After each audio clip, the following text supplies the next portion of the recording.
Cemitérios guardam silêncio, mas nem sempre guardam apenas silêncio. Hoje, você vai descobrir 5 histórias assustadoras ocorridas em cemitérios brasileiros. Relatos que misturam registros históricos, crenças populares e experiências que ainda desafiam explicações.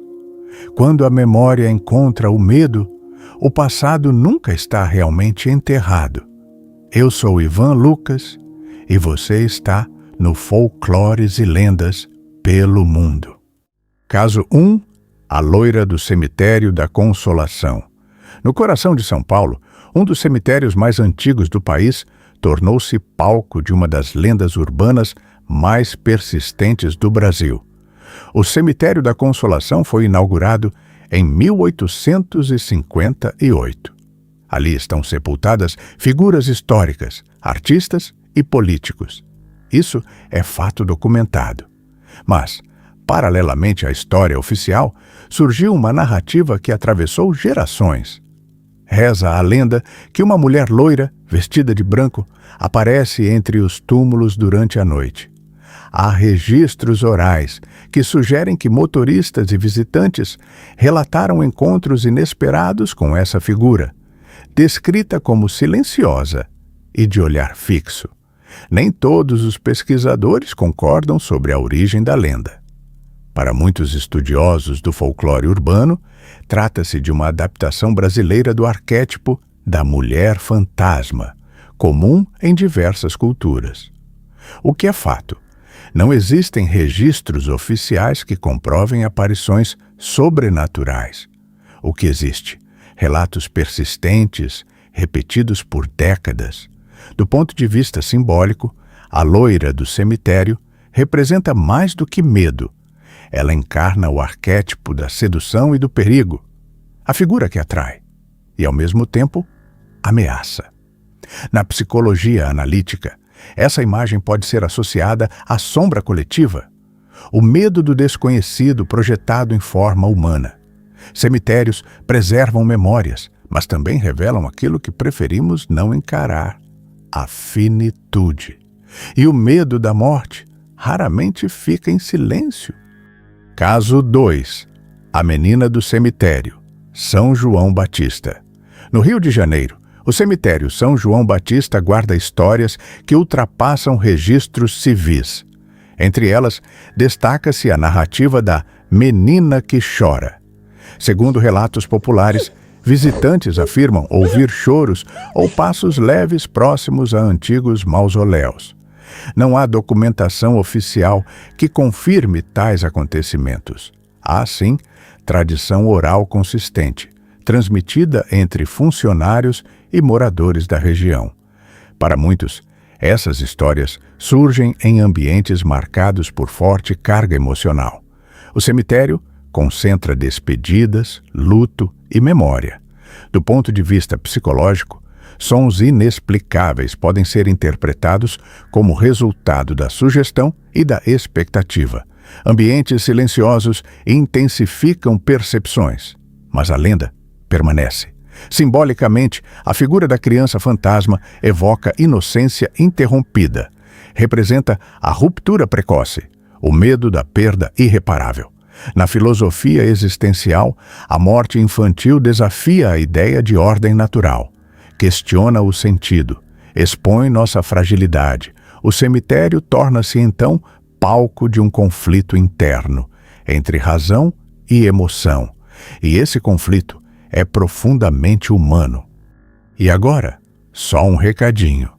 Se você está gostando dessa investigação, deixe o like e toque no botão hypar.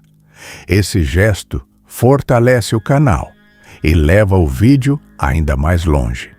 Agora, de volta à história. Caso 3. A Noiva do Cemitério do Bonfim. Em Belo Horizonte, o Cemitério do Bonfim é conhecido por sua arquitetura imponente e valor histórico, mas também por uma história recorrente. Segundo a tradição popular, uma noiva que morreu antes do casamento vaga entre os túmulos usando vestido branco. Há relatos de vigias que afirmam ter visto uma figura atravessando corredores durante a madrugada. Não existem registros históricos que comprovem o episódio original, que teria dado origem à lenda. Há apenas narrativas repetidas ao longo das décadas. Para estudiosos do imaginário social, a noiva fantasma representa promessas interrompidas, sonhos não realizados. Simbolicamente, trata-se da imagem do destino quebrado. Psicologicamente, a história dialoga com o medo da frustração definitiva, do futuro que não se concretiza.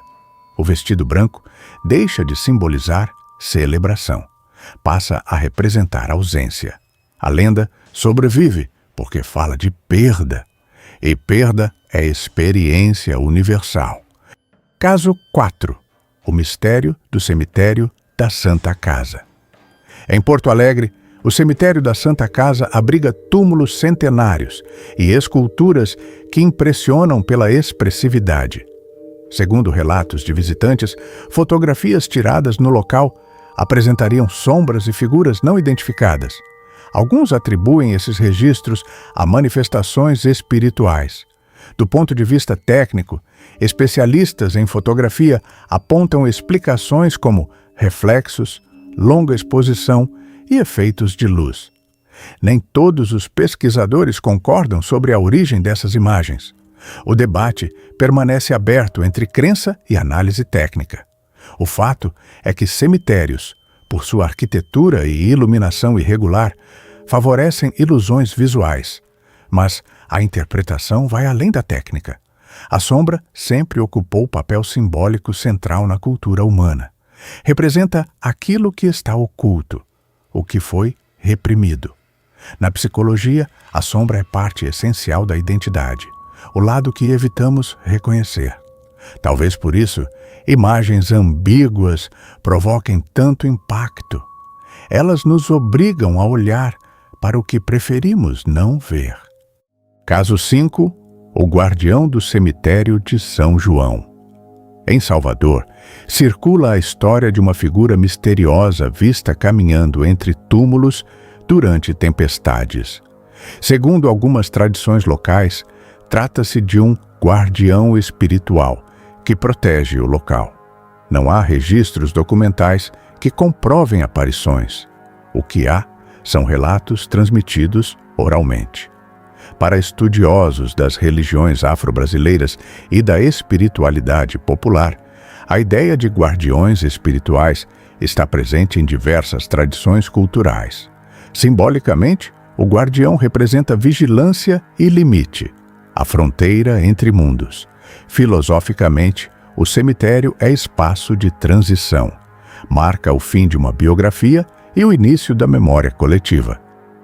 Psicologicamente, a figura protetora ameniza o medo, transforma o desconhecido em algo organizado, vigiado. O medo se torna suportável quando recebe forma, e forma é o primeiro passo para compreender o invisível. No mundo do entretenimento, o imaginário de cemitérios como espaços de manifestação sobrenatural aparece com força na cultura contemporânea. No filme O Cemitério Maldito, adaptação da obra de Stephen King, o cemitério deixa de ser apenas espaço de luto e torna-se símbolo da recusa em aceitar a morte. Na série Supernatural, cemitérios são frequentemente retratados como locais de ruptura entre o mundo físico e o espiritual, reforçando o medo coletivo do retorno do que foi enterrado. Já em Nosso Lar, inspirado na obra de Chico Xavier, o cemitério é apenas transição, não o fim. A ficção reinterpreta tradições, amplifica símbolos, mas não substitui fontes históricas. O que permanece constante é o dilema humano diante da morte. E esse dilema continua atual. Os cemitérios são espaços físicos, mas também são construções simbólicas. Historicamente, surgiram como locais organizados para preservar memória e saúde pública. Isso é fato documentado. Culturalmente, tornaram-se territórios sagrados, espaços de respeito e reverência. Do ponto de vista psicológico, representam o confronto inevitável com a finitude, o limite absoluto da experiência humana. Na psicologia analítica, a morte é o arquétipo central. Simboliza transformação. Filosoficamente, lembrar da morte sempre foi exercício de consciência. Espiritualmente, diferentes tradições interpretam o cemitério como passagem, não encerramento. Mas, independentemente da crença, o impacto é o mesmo. A morte impõe reflexão, e a reflexão transforma. Chegamos ao final de mais uma história. Se esse vídeo fez você refletir sobre os cemitérios e a morte em seus diferentes significados, já deixa o seu like, se inscreve no canal e ative o sininho de notificação para continuar explorando mitos, lendas e narrativas que moldam nossa cultura. Agora, eu quero saber a sua opinião. Você acredita que as histórias de cemitérios nascem do medo ou da necessidade humana de dar sentido à morte? Me conta nos comentários. Eu leio todos. Se quiser apoiar ainda mais o canal, você pode usar o botão hypar, o valeu demais, ou fazer parte do nosso clube de membros. Mas, de verdade, sua presença aqui já faz toda a diferença. Muito obrigado por caminhar com a gente. Nos vemos no próximo vídeo, aqui em Folclores e Lendas pelo Mundo.